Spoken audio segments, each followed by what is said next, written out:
जय जय श्री राधे। हमने इस पूरी गीता जी की जर्नी को पूरा किया, उस रास्ते पे चलने का प्रयास किया और इसी आशा के साथ कि इसी रास्ते पर हम अपनी जर्नी को आगे बढ़ाते ही जाएंगे। इसलिए इस पूरी गीता जी की इस कंटेम्प्रेरी अप्रोच के साथ मैंने आप सबके साथ संवाद किया और मैं आशा करती हूँ कि हम उस रास्ते पर अपने आई कांट को आई कैन में चेंज करने की इस जर्नी पर आगे हमेशा बढ़ते ही जाएंगे। आज मेरे दोबारा आने का कारण यही है कि हम समझ पाएँ कि इस पूरे गीता जी के ज्ञान को समझने के बाद अब हमें करना क्या है। जैसे गैया को जब घास खिलाई जाती है तो वो उसका स्वादन करने के बाद वैसा का वैसा ही हमें नहीं लौटाती है, बल्कि उस घास की जुगाली करने के बाद उसका प्रसाद स्वरूप दूध हमें प्रदान करती है। फिर उस दूध को आने के बाद भी कुछ लोग तो दूध के रूप में उसका सेवन करते हैं, लेकिन उस दूध को जब मैया खौलाकर पकाकर हमें देती है तो उसका स्वाद और बढ़ जाता है। तो इस तरीके से जो ज्ञान स्वरूप आप सबको प्राप्त हुआ उसको अपने और ज्ञान के साथ, अपनी और समझ विचार के साथ आपको उसको और पकाना है। अपने विचारों के द्वारा, अपने संस्कारों के द्वारा, अपनी सोच के द्वारा उसको और पकाकर स्वाद उसका आस्वादन कीजिए। और उससे भी ज़्यादा मज़ा तो तब है जब उस दूध से घी निकाल लिया जाए। उसको मथ कर जब उसको मथा जाता है तो उस दूध से भी घृत का निर्माण होता है। तो अपने विचारों की मथनी में उसको मथिए। आपने जितना सीखा, जितना जाना और उसके बारे में जानिए और उसका मंथन कीजिए। वो और किस तरीके से हमारे लिए हितकर हो सकते हैं वो हमें बताइए, वो आप सीखिए, वो आप सबके साथ शेयर कीजिए। तो अपने विचारों की मथनी में उस पूरे विचारों को मथ कर उस दूध से घृत निकालिए। फिर उस घृत का हमें क्या करना है, उस घृत से अपने हृदय की ज्योत को जलाना है। उस घृत के डालने के बाद जब वो ज्योत जलेगी तो परमात्मा से हमारा प्रेम हो जाएगा। उस प्रेम को पाने की ये पूरी यात्रा है। पहले घास से दूध, दूध से घृत और घृत से प्रभु के ज्ञान के प्रकाश की ज्योति का निर्माण हमें करना है। इस पूरी जर्नी पर अभी हमें चलना बाकी है। तो हमने जो जर्नी अभी तय की उसके आगे की जर्नी, यहाँ तक तो हमारा साथ था, अब इसके आगे की यात्रा अकेले की है। जो इससे सीखना था वो हमने सीख लिया। अब इसके बारी हमारी है कि हमें इस पर चलकर हम इसमें और कितना बेटर कर सकते हैं, ये हमारे ऊपर है। तो उस जर्नी पर हमें चलना है। गीता जी का जो जर्नी है वो हमें ये सिखाती है कि हमें जीना कैसे है, हमें करना क्या चाहिए, ये हमें रामायण जी सिखाती हैं।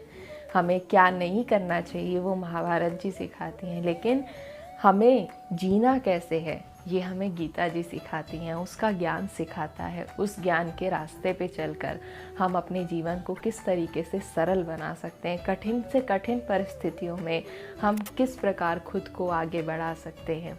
और इतना प्रैक्टिकल अप्रोच के साथ मुझे नहीं लगता कि कोई और यहाँ पे इतनी प्रैक्टिकल और इतनी कंटेम्प्रेरी अप्रोच के साथ, उस मॉडर्न अप्रोच के साथ जो कि कितने वर्षों पूर्व, 500 वर्ष पूर्व शायद जो कहा गया, वो आज की हर परिस्थिति में, हर एक्टिविटी में हमारे लिए इम्पॉर्टेंट है और सार्थक सिद्ध हो रहा है। इसीलिए ऐसा कहा जा सकता है कि आप अपनी किसी भी परिस्थिति में गीता जी का कोई भी पन्ना खोल कर देख लीजिए, उसमें आपको अपना आंसर मिल ही जाएगा। और ये कोई मिथक बात नहीं है, ये आजमाई हुई बात है।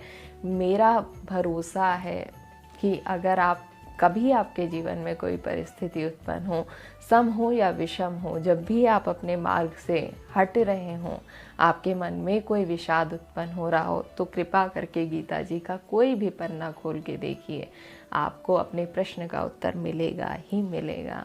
ऐसी सब गीता जी का पढ़ने वालों की, उसका अध्ययन करने वालों की गारंटी है आपको। तो आप इस पर चलिएगा। अपनी इस बात को विश्राम की तरफ ले जाते हुए मैं इतना ज़रूर कहना चाहूँगी कि हर किसी चीज़ के दो रूप होते हैं। एक होता है उसका रूप, दूसरा होता है उसका स्वरूप, और दोनों में फ़र्क है। और वो फ़र्क भी छोटा मोटा नहीं है, बहुत बड़ा सा फ़र्क है। उस अंतर को समझने के लिए हम ये समझें कि रूप और स्वरूप में क्या अंतर है। जैसे कि अग्नि है, उसका रूप है कि वो येलो कलर की होती है, वो जलती है तो ऊपर ऊपर लपटें उठती हैं, लेकिन उसका स्वरूप है उसका ताप, उसका गर्म होना, उसका आपको जला देना। ये अग्नि का स्वरूप है। अग्नि का रूप तो कोई भी बना सकता है। जैसे कि आजकल किसी भी शो वगैरह में अगर उसका सीन आना होता है तो वहाँ पे जो भी फायर का व्यू देना होता है वो आर्टिफिशियल होता है। उसके पूरे स्टेज पर वो आग वास्तव में नहीं लगाई जाती है, बल्कि उसका एक आर्टिफिशियल स्वरूप होता है। लेकिन जो वास्तविक अग्नि है उसका स्वरूप कुछ और होता है। जो वो आर्टिफिशियल अग्नि है उसका रूप तो बिल्कुल अग्नि जैसा है, बल्कि उससे और अच्छा रूप दे दिया जाता है। कोई येलो कपड़ा लगा दीजिए, उसका उस तरीके से कटिंग करके लगा दीजिए, और नीचे जब हम देखते हैं तो वहाँ पर पंखा चल रहा होता है और उससे वो पर्दा हिल रहा होता है, जिससे हमें अग्नि का आभास होता है। लेकिन जो अग्नि का वास्तविक स्वरूप है वो उसका गर्म होना, ताप देना, जला देना, ये उसका वास्तविक स्वरूप है। लेकिन जो आर्टिफिशियल अग्नि है उससे उसका स्वभाव तो उससे कुछ विपरीत ही होगा, बल्कि उसके करीब जाओगे तो वो आपको ताप की जगह हवा देगी, आपको वहाँ पे ठंड का अनुभव होने लगेगा।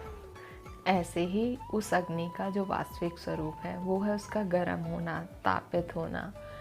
तो ऐसे ही अग्नि का रूप तो बना सकते हैं, लेकिन उसका जो वास्तविक स्वरूप है वो होना मुश्किल है। इसको एक और एग्जाम्पल के रूप में समझिए।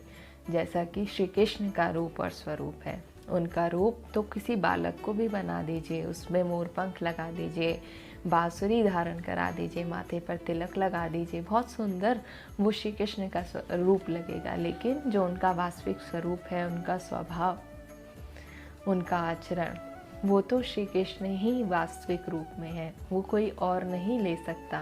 तो इस तरीके से रूप और स्वरूप का जो अंतर है वो हमें समझना होगा।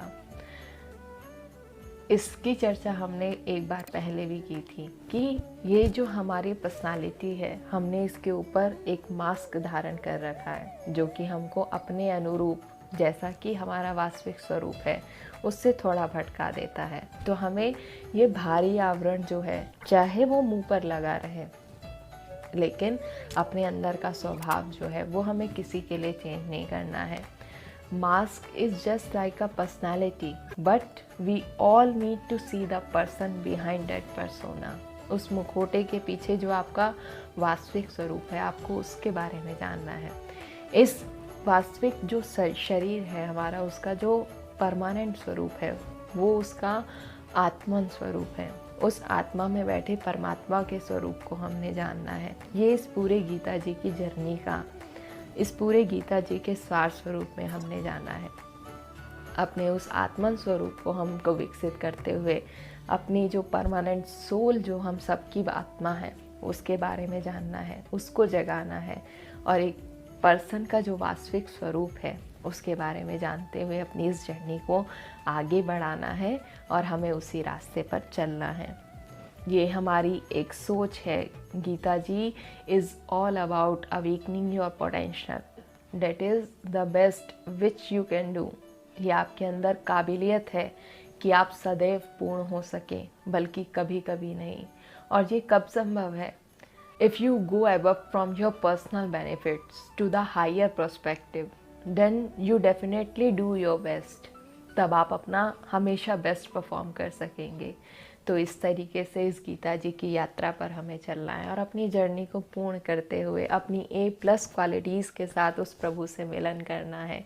उसने जिस क्वालिटीज़ के साथ हमें पैदा किया था, हमें अपने अंदर वो जागृत करते हुए उसको पाने का रास्ता आसान बनाना है। इसीलिए हमारी इस पूरी गीता जी की जर्नी को हमने एक कंटेम्प्ररी अप्रोच के साथ परोसा, समझने का प्रयास किया। अब हमें उसी के वास्तविक स्वरूप के साथ अपने जीवन में जीने की कला सीखनी है। तो आइए उसी रास्ते पर हम अपने नाम सिमरण के साथ आगे बढ़ें और उस प्रभु को पाएं।